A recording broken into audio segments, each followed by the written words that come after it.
More than 1,000 health experts have called for the new government to urgently revive plans that will mean that anyone that turns 15 this year will never be able to smoke legally. The proposals, which were championed by Mr Sunak when he was Prime Minister, but they fell by the wayside when the election was called. Labour said in their manifesto that they will ensure the next generation will be smoke-free. However, critics have branded the plan mad and also called it government meddling at its worst.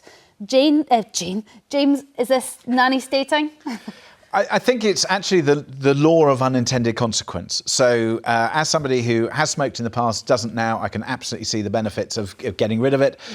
Giving up is horrible and it's tough and it's difficult and all those sorts of things. I wasn't a heavy smoker, but on occasion it's just like, fine, whatever.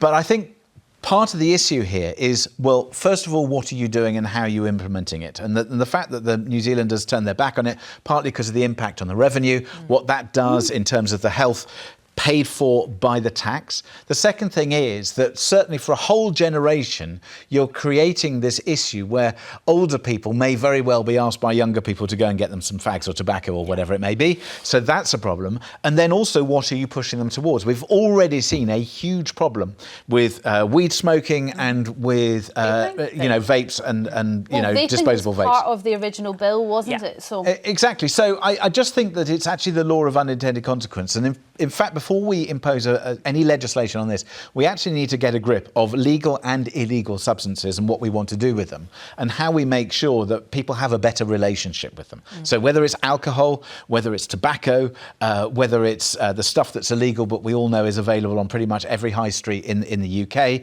illegally, all of that stuff is really problematic. And I think we've stopped talking about it because we've tried to pretend that there isn't a problem, and there is. I mean, we have prohibition. Banning things generally only leads it to going underground and being far more dangerous, Paula. Is that something we want to do with cigarettes?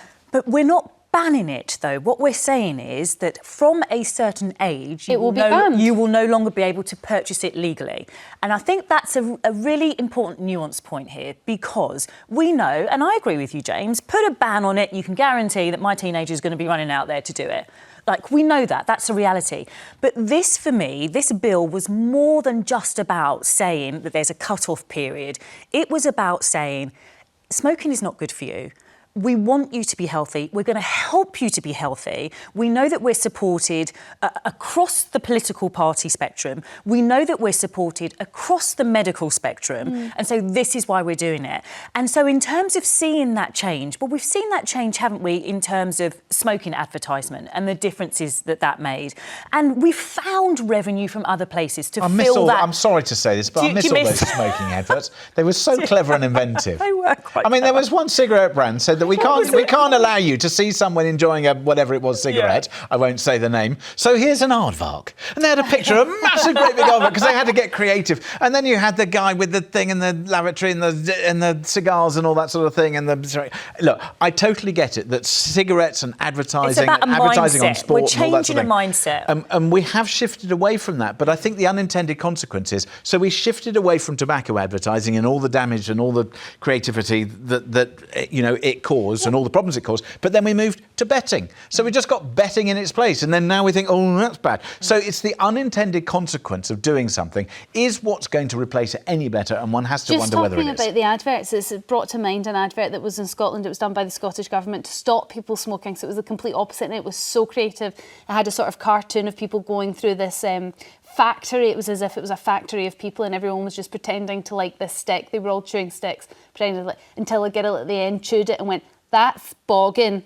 Anyone of my age group will remember this advert because it's all anybody said at school. I think that advert did more to stop people smoking than potentially something like this would. Sorry, what was the word? That's boggin. That means something entirely different to me. Exactly, but it wasn't. You were not the target audience. I think it was for the Scots. We'll go to the phone lines now. Kenneth from Birmingham, you won't remember that advert at all, but do you think this kind of, well, it's not a ban, but this generational ban, shall we say, is a good way to go when it comes to smoking? Well, yeah, I mean, I'm 68 and I started smoking in the 60s, people buying them for me. And my parents says when I was old enough, I could buy cigarettes. And they sort of monitored it and says, right, you're 18 now, if you want to smoke, that's your decision. But if that age was going up and up, I don't suppose I would have ever smoked. And I've been smoking for, 40, 50 years now. Yeah. So, and I think they should do some vaping as well. So I think vaping is just as bad. You would actually like to see this extended out to vaping and... Yep. But does James have a point here that when we ban people from doing things, we're just giving ourselves more difficulties? The fact that it goes underground, the fact that it's unregulated, the fact that we don't know what substances people are in fact smoking, the legalities that are involved. Our jails are already full. We don't want to be filling that with people for smoking, do we? Well, no, but I mean to say, if that's always going to happen, whatever you ban, it's like whack it back here and whatever, it goes underground. So you're going to have a percent, but is there going to be more percentage stop and not start than those that go underground? Kenneth, what about the idea that you in future, we're talking 50 years' time, 55 years' time, we'll have people going to the shops in their 70s having to show ID in order to get cigarettes? I mean, that's madness, isn't it? But it's just about the same as now. As 18-year-olds are going to show ID to buy alcohol and cigarettes now. Yeah, but you're IDing younger people. We're talking about IDing fully grown adults. IDing people that you think might be under the age of 18 is very different to IDing people that may have fought for us in wars and have paid their taxes for many decades. And, it's different, right? Yeah, but then they won't be addicted to it. So if they don't start, they don't get addicted and we'll go down that road. Okay. Kenneth, I hear you're in support of it. Thank you very much for your call. Al from Glasgow, would you be as supportive of this? No, not at all. I think it's an illiberal policy. Disproportionate. It's a form of prohibition, i.e. sneaky prohibition. It is a ban, and I think it's just completely misguided. Okay, so how do we tackle people smoking then? Right, we absolutely should. We should educate young people, we should educate adults, we should continue taxing cigarettes and cigars, we should not allow advertising, but to ban it goes down the road of prohibition. Okay, but we have done the taxing. Nobody thinks that smoking's actually good for you. So we've done all the things that you're saying, Al. How on earth do we stop people from thinking that it's quite cool? We want to live under a democracy, not a healthocracy. And, we shouldn't be aiming to exterminate smoking. Well, we should discourage it, but adults should be allowed to do it. There are many harmful things we allow, such as drinking, such as betting, and so on. But on the counter-argument to that, we have plenty of things we're not allowed to do because they're not good for us. We're not allowed to take heroin, for example. Yeah, but that's you've got to look at proportionality. Cigarettes take 30 to 50 years to do you in. They have no effect on the mind. No cigar smoker ever goes on a rampage or crashes a car or beats up his wife when he's smoked his cigar. There are far stronger arguments against alcohol, and these were made by the American prohibitionists 100 years ago, and they eventually abandoned it. So you need proportionality. Heroin can kill with one injection. Mm-hmm. Ecstasy can kill with one pill. So these things should be banned. We've got a ridiculous situation. So, Ali, because it's a slow death, it's acceptable, and because you're going to pay loads of tax. Smoking reduces your life expectancy by 7 years on average. Adults with open eyes, fully informed, make the calculation that they will enjoy this pleasure and, face the consequences possibly, or even... But I think Al makes a really interesting point. Al, I think you make a really interesting point, because where do you start and stop? So if you ban smoking and you say, right, it's not good for your health, fine. And this sort of healthocracy, again, everybody knows it's dangerous. Perhaps increase the amount of education on how dangerous it is, how addictive it is. But then are you going to do that with sugar? Are you going to do it with alcohol? Are you going to do it with processed foods or ultra-processed foods? Are you going to ban all of those things because that's better for people? Or are you just going to educate people and say, look, these are the things which we know are good for you. these are the things that we know are bad for you. And actually, we probably need to open up the conversation about substances which are banned, substances which are not, and then really target and ensure that those things are wiped away from our streets. But, I mean, Al, we've done the education, haven't we? And we've done the education to death, and it simply isn't working. And we know it isn't working because we've had vapes on and around our streets now for 5 years, whatever it is, and we've seen an explosion in relation to its usage by 16 years and under. And it's a serious usage of 16 and under, so much so that they're ending up in hospital. So my question to you is, do we ignore the 1,000-odd experts who are writing to the Labour government, to the new Labour government? Do we just ignore what they say in terms of supporting this new law? OK, Al, I'm going to have to leave it there with you, actually, because we've got lots of messages coming in and we've also got lots of calls on the phone. Francesca on Facebook says, there are just Mickey Mouse plasters on broken legs. Although I hate smoking and smokers, wow. I now, just to hate somebody because they do something, I know pretty well that people will access cigarettes, cigars or whatever anywhere. Will on Facebook...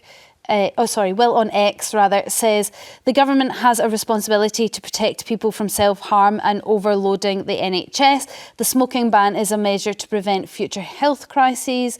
Ian on Facebook says Labour want to give 16-year-olds the vote. If they are adult enough to decide the fate of the country, they are adult enough to make choices about their health. But then that would suggest that we don't put any laws in place when it comes to health. It's a really, really tough one, this one. Julian from London, you're up next. What's your view when it comes to banning kids that will be turning 15 this year from smoking?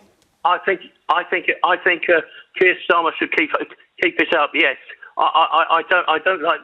It's not because I want people not to enjoy themselves, but smoking is, it's a dangerous habit. I mean, people end up dying a horrible death of cancer. And it puts strain on the NHS, so the doctors and nurses, And yes, and really, a lot of people, I'm sure, that take up smoking as a kid, perhaps. When they get older, they say to themselves, "Well, I don't think it was even clever and big after all," and it's not a. It's a habit I would really like to break. But Julian, it's already illegal to take it up as a child. So if you're taking it up illegally, that's probably not going to stop. Isn't it somebody's choice as an adult whether they want to take it up or not? Should we get rid of alcohol because that's bad for us? I think the ban should stay in place. So if you're born after a certain date. You can't buy cigarettes. I think that would be good in the long run. I mean, it's not a healthy habit, and it's not nice. But people do plenty of stuff that's not good for them. It's not just because I find tobacco revolting, but I think it's a bad habit, and it ruins people's health, and it causes a lot of death and illness. But Julian, are you going to tell me that you're going to ban ice cream because ice cream's pretty bad for you? Or what about chocolate because it's filled with sugar or anything else? Well, I don't know 100 million people who have been documented as dying from eating ice cream, whereas we do know that from the tobacco... How many people die from We do know obesity? that from the tobacco industry, the number is 100 We're well aware of that, counting. but then how many people die from alcohol issues and how many people die from the wrong diets and eating the wrong foods? It's countless, and the question is, where do you stop?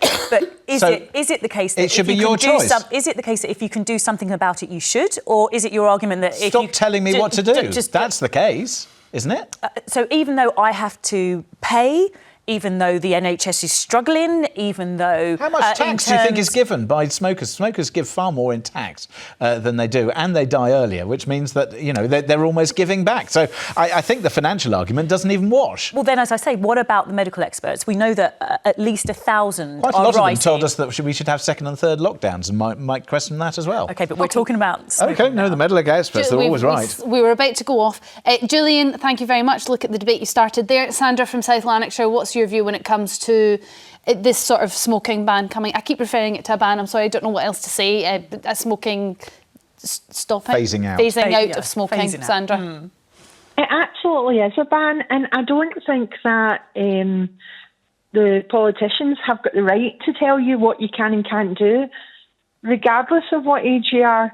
These are the up-and-coming adults that are going to be voting, fighting for us, and they're allowed to produce children and carry on with lives, but you're telling them they don't have a choice what they put in their body.